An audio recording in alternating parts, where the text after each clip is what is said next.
Good morning, dear students. Welcome to Sri Krishna Public School.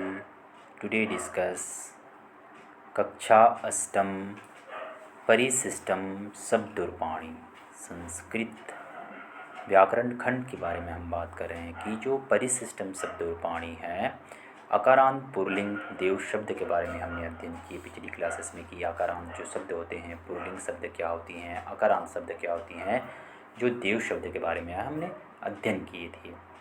जैसे अकारांत के बारे में हम बात करते हैं कि जिस शब्द के अंत में अ शब्द का प्रयोग होता हो वहाँ अकारांत शब्द कहलाते हैं।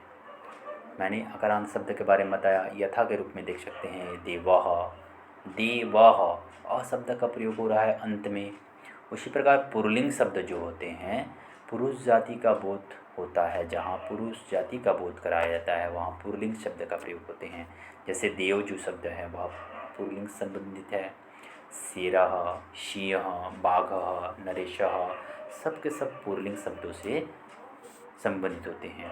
ये पुल्लिंग्स के बारे में हमने बात की थी। उसी प्रकार अकारांत नपुंसक लिंग के बारे में बात किए थे कि जो नपुंसक लिंग होते हैं, निर्जीव वस्तु जो होते हैं वो प्रायः नपुंसक लिंग होते हैं। निर्जीव वस्तु जो होते हैं जैसे फैनम, कंडकः, मंडूकः सब के सब क्या होते हैं, जो निर्जीव होते हैं।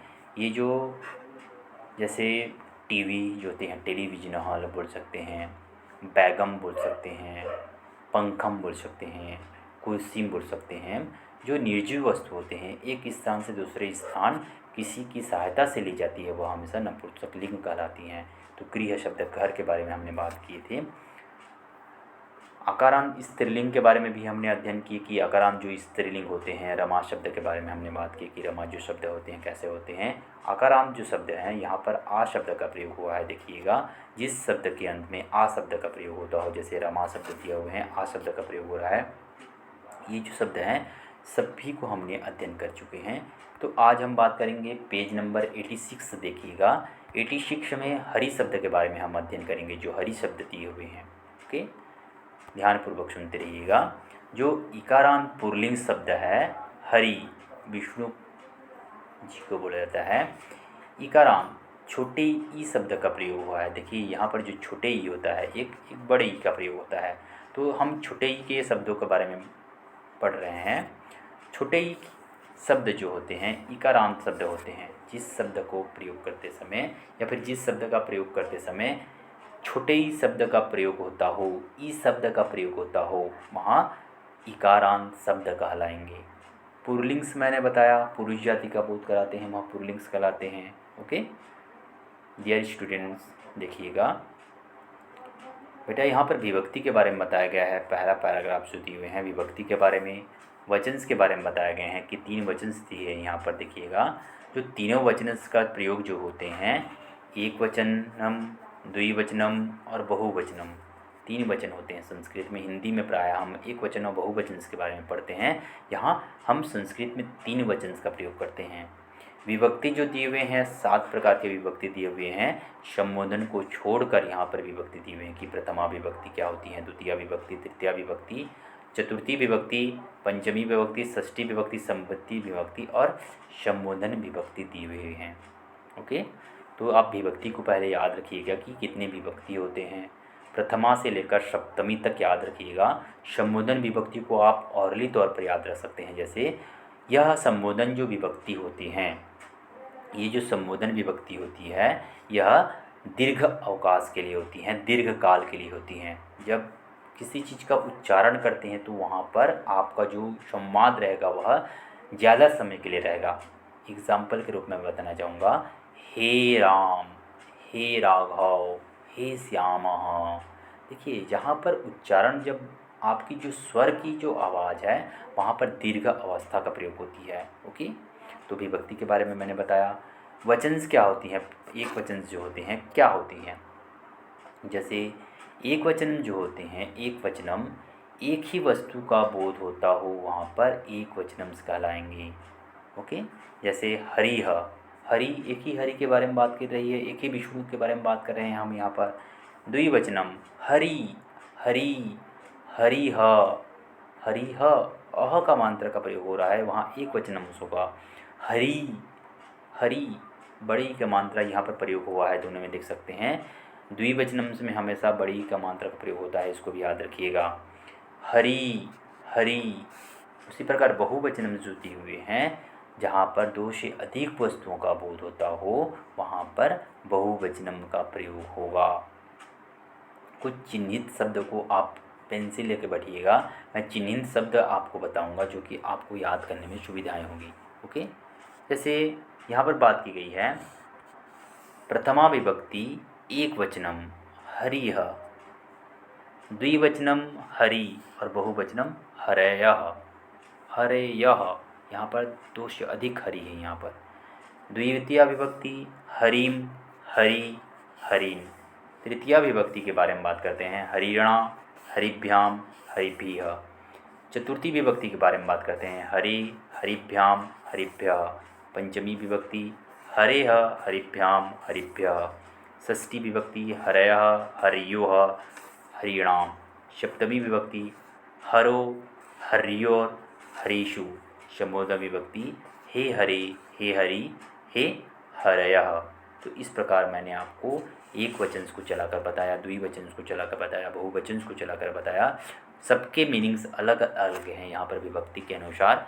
जैसे कुछ चिन्हित शब्द के बारे में बता रहा हूँ, जैसे आप देखिएगा एक वचन के बारे में बात करेंगे तो जब भी एक वचन के बारे में बात होती है किसकी, इकारांत पुल्लिंग शब्द को देखिएगा, जहाँ पर इकारांत शब्द का प्रयोग होता हो, पुल्लिंग शब्द का प्रयोग होता हो एक वचन में, आप देखिएगा जो हरेह, हरेह दिए हुए हैं, पंचमी विभक्ति और षष्ठी विभक्ति दोनों सेम होते हैं, इसको याद रखिएगा।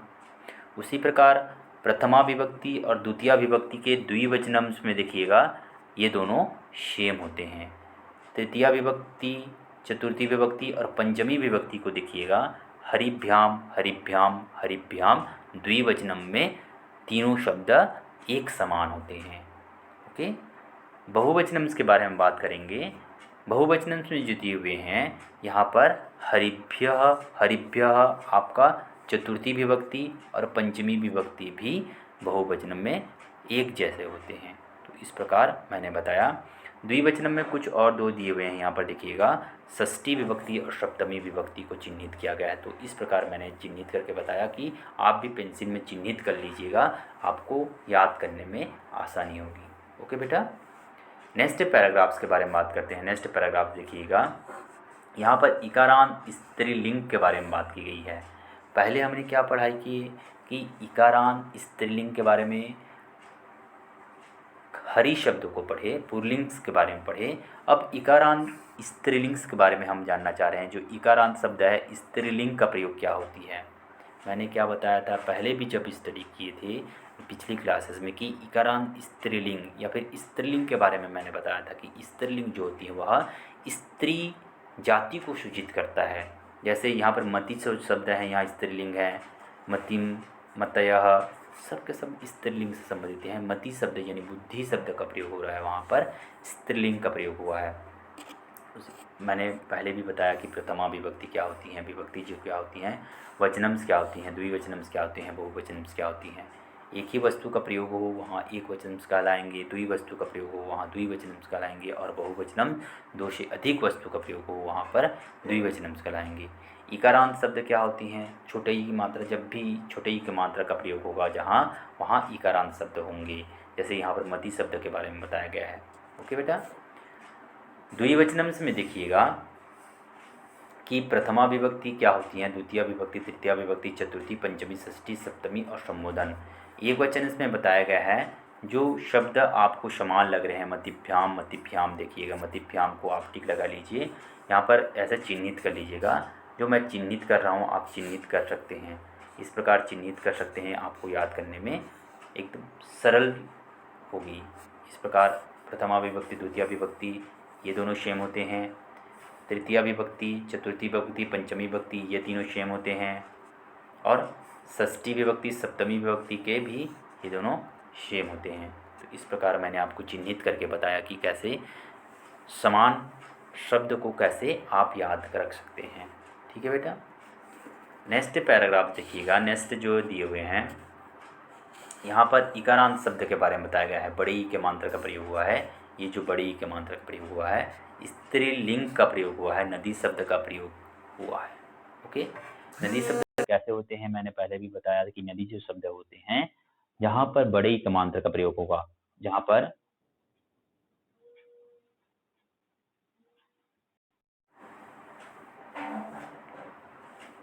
बड़ी शब्द का प्रयोग होगा वहाँ इकारांत शब्द का प्रयोग होंगे। बड़ी जो शब्द का प्रयोग होता है वहाँ इकारांत शब्द का प्रयोग होता है। जैसे बात की गई है यहाँ पर, जैसे प्रथमा विभक्ति, द्वितीय विभक्ति, तृतीया विभक्ति, चतुर्थी विभक्ति, पंचमी, षष्ठी और सप्तमी विभक्ति के बारे में बात की गई है। जैसे मैं बताना चाहूँगा,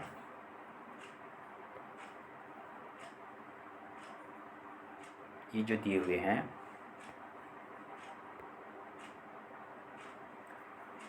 जैसे हरि शब्द के बारे में बात की गई है। हरि जो शब्द है, हरि शब्द के बारे में हमने अध्ययन कर लिए। इकारांत नदी शब्द के बारे में हम अध्ययन कर रहे थे कि जो हरि शब्द है, नदी शब्द है, नदी शब्द के बारे में बात कर रहे थे। प्रथमा विभक्ति, ये दोनों सेम होते हैं द्विवचन में, प्रथमा विभक्ति और द्विवचन में। नदीभ्यः, नदीभ्यः के बारे में बात करेंगे हम। चतुर्थी और पंचमी विभक्ति के बारे में सेम रहेंगे। इसी प्रकार नदभ्यः, नदीभ्यः एक वचन में सब समान रहेंगे। नदीभ्याम, नदीभ्याम और नद्योः, नद्योः भी सेम शब्द का प्रयोग होता है, एक ही समान शब्द का प्रयोग होता है। तो समान शब्दों को आप चिन्हित करके लिखिएगा। जहाँ पर मैं चिन्हित किया हूँ उसको आप भी चिन्हित करके याद रखिएगा।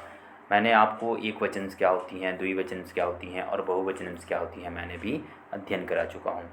ठीक है बेटा, आप देख सकते हैं उकारांत स्त्रीलिंग के बारे, उकारांत पुल्लिंग के बारे में देख सकते हैं कि उकारांत शब्द क्या होती हैं। इशु जो होती हैं, बाण, इशु है कि जो बाण शब्द का प्रयोग हुआ है, जैसे उकारांत शब्द को प्रयोग हुआ है। प्रथमा विभक्ति जो दिए हुए हैं, विभक्ति जो इसमें भी विभक्ति दिए हुए हैं, यहाँ पर आप नेक्स्ट पेजेस में देख सकते हैं अच्छे से कि यहाँ पर जो दिए हुए हैं नेक्स्ट पेजेस के बारे में बात की गई है कि तृतीया विभक्ति, चतुर्थी विभक्ति, पंचमी विभक्ति, षष्ठी विभक्ति, सप्तमी विभक्ति और संबोधन विभक्ति। कुछ शब्दों को मैं चिन्हित कर रहा हूँ, देखिएगा। इशुभ्य, इशुभ्य दिए हुए हैं यहाँ पर, इनको याद रखिएगा। कब? तृतीया विभक्ति, चतुर्थी विभक्ति और पंचमी विभक्ति के बारे में। यहाँ पर ये जो विभक्ति दिए हुए हैं, तृतीया, चतुर्थी, पंचमी विभक्ति, ये तीनों सेम होते हैं। उसी प्रकार इशुभ्य, इशुभ्य दिए हुए हैं।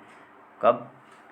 चतुर्थी विभक्ति, पंचमी विभक्ति के बारे में दिया है। ये चतुर्थी और पंचमी विभक्ति जो दिए हुए हैं इनके बारे में भी सेम दिए हुए हैं। तो इस प्रकार आप चिन्हित कर लीजिएगा।